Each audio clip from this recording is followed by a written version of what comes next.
जरूरी सूचना है सभी स्टूडेंट्स के लिए। स्टडी फॉर सिविल सर्विसेज का Android app Google play store में आ चुका है, उसको प्लीज तुरंत इंस्टॉल कर लीजिए। और अगर आप स्टडी फॉर सिविल सर्विसेज के सिर्फ ऐप से कोई भी कोर्स, कोई भी पीडीएफ परचेस करते हैं तो उसमें अप्लाई कूपन, अगर आप ज्ञान सर जो है आप उसमें अप्लाई करते हैं, ये कूपन कोड है, तो उसमें 20% फीस तुरंत माफ हो जाएगी। मतलब 20% डिस्काउंट तुरंत उसमें लग जाएगा। ज्ञान सर लिखना है, नॉर्मली ज्ञान सर स्मॉल लेटर में है सब कुछ, कोई स्पेस नहीं, कोई कॉलम नहीं, सिर्फ ज्ञान सर, GYANSIR। इस तरह से अगर कूपन कोड लगाते हैं आप ऐप में बाई करने से पहले, जो अप्लाई कूपन वाले में आता है, तो 20% का डिस्काउंट तुरंत मिलेगा। वीडियो देखिए। नमस्कार दोस्तों, आप सभी का स्वागत है स्टडी फॉर एग्जाम्स में। दोस्तों, state PCS current affair series को आगे बढ़ाते हम लोग कुछ मोस्ट इंपॉर्टेंट करंट अफेयर को कवर करेंगे।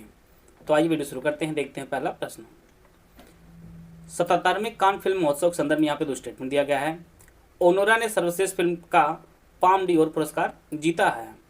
पायल कपाडिया को All We Imagine As Light film के लिए जो है कांस ग्रांड प्रिक्स पुरस्कार मिला है।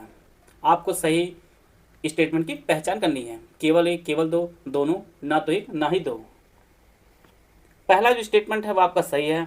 ओनेरा ने जो है सर्वश्रेष्ठ फिल्म का पाम डियोर पुरस्कार जीता है और इसी पूर्व जो है 14 से 25 मई 2024 तक जो है कांस फ्रांस में आयोजित किया गया था, इसका आयोजन किया गया था। और एनोरा जो है एक संयुक्त राज्य अमेरिका की जो है फिल्म है और इसके जो निर्देशक हैं वह सीन बेकर हैं। सीन बेकर जो है वह एनोरा फिल्म के जो है निर्देशक हैं। और भारत की जो है पायल कपाडिया हैं, जिन्हें All We Imagine As Light film के लिए जो है कांस ग्रांड प्रिक्स जो पुरस्कार मिला है और यह पुरस्कार प्राप्त करने वाली पहली भारतीय महिला हैं। तो इसके जो दोनों स्टेटमेंट आपके सही हैं। साथ में एक पुरस्कार और इम्पोर्टेंट है जो संतोष सिवन ने जीता है। संतोष सिवन ने सिनेमेटोग्राफी के लिए जो है पियरे एंजनिक्स ट्रिब्यूट पुरस्कार है, उसे इन्होंने जीता है, संतोष सिवन ने। इसको भी आप लोग नोट कर लीजिएगा। इसके दोनों स्टेटमेंट आपके सही हैं।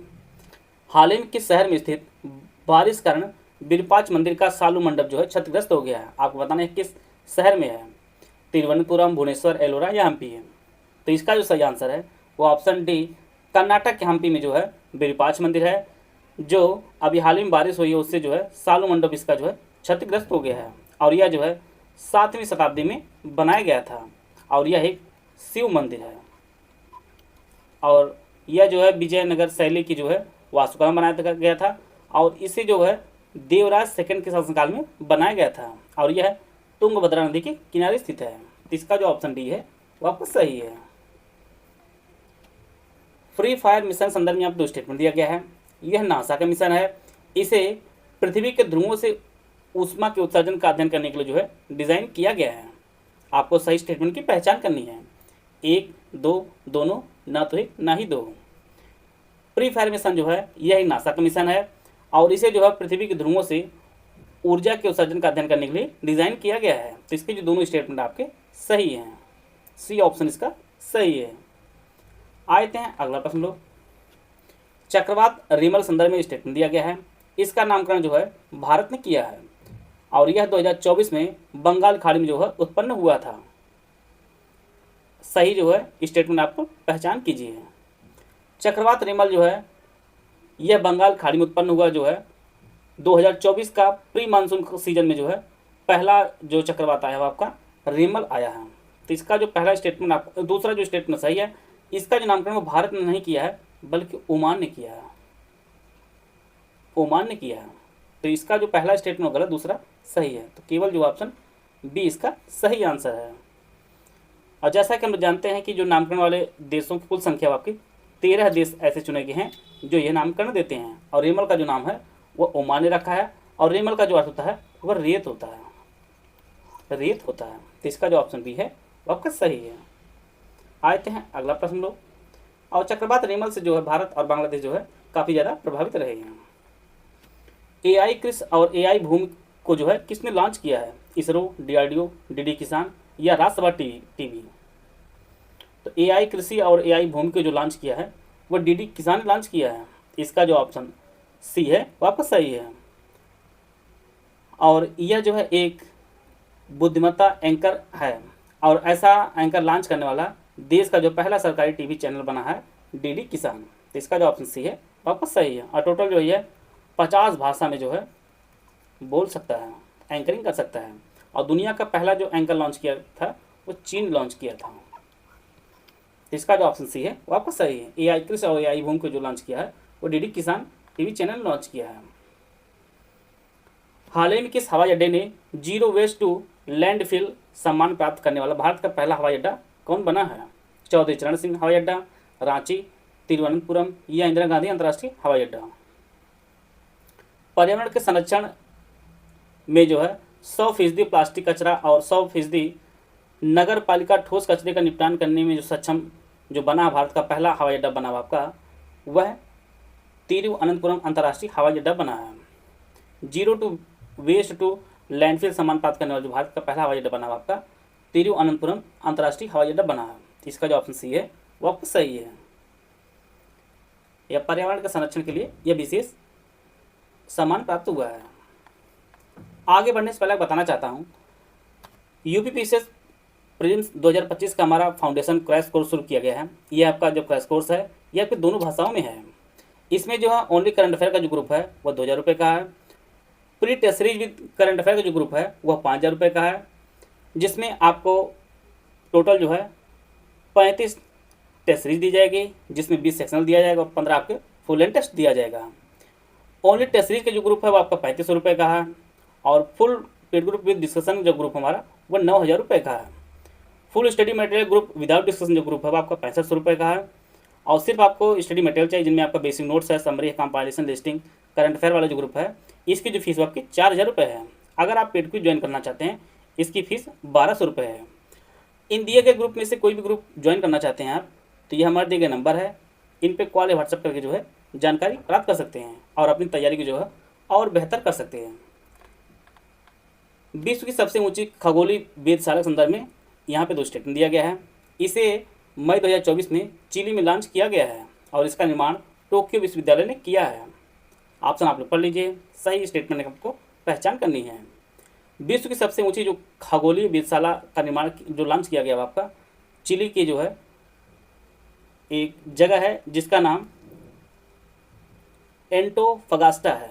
एंटोफगास्टा जो है जगह है चिली में, वहाँ पर इसे जो है लॉन्च किया गया है और इसका जो निर्माण है वो टोक्यो विश्वविद्यालय ने किया है। इसके जो दोनों स्टेटमेंट है दोनों ही सही है। सी ऑप्शन इसका सही है। और इसकी ऊंचाई जो है 5640 मीटर ऊंचाई पर जो है यह स्थापित किया गया है। विश्व की सबसे ऊंची खगोलीय वेधशाला चिली में।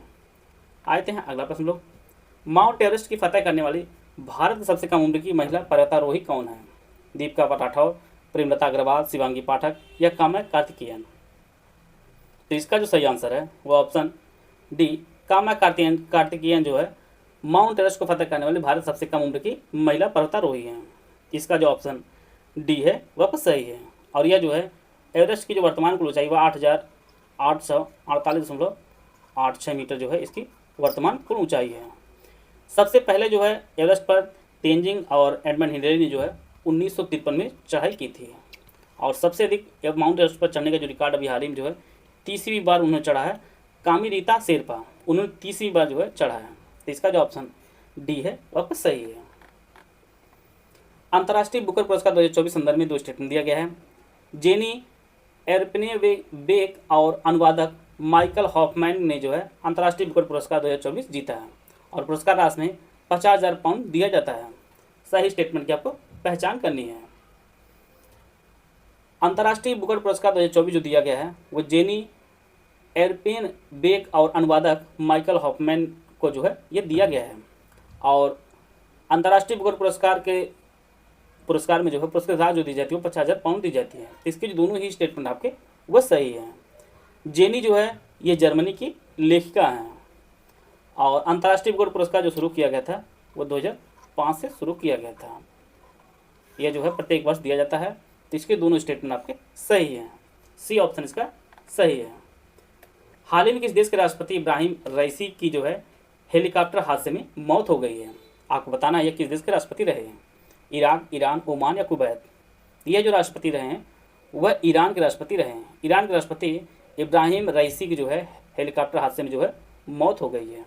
तो इसका जो ऑप्शन बी है वापस सही है। आते हैं अगला प्रश्न लोग। 10वें वर्ल्ड वाटर फोरम के संदर्भ में 2 स्टेटमेंट दिया गया है। इसका जो आयोजन है वह इंडोनेशिया के बाली में इसका आयोजन किया गया है।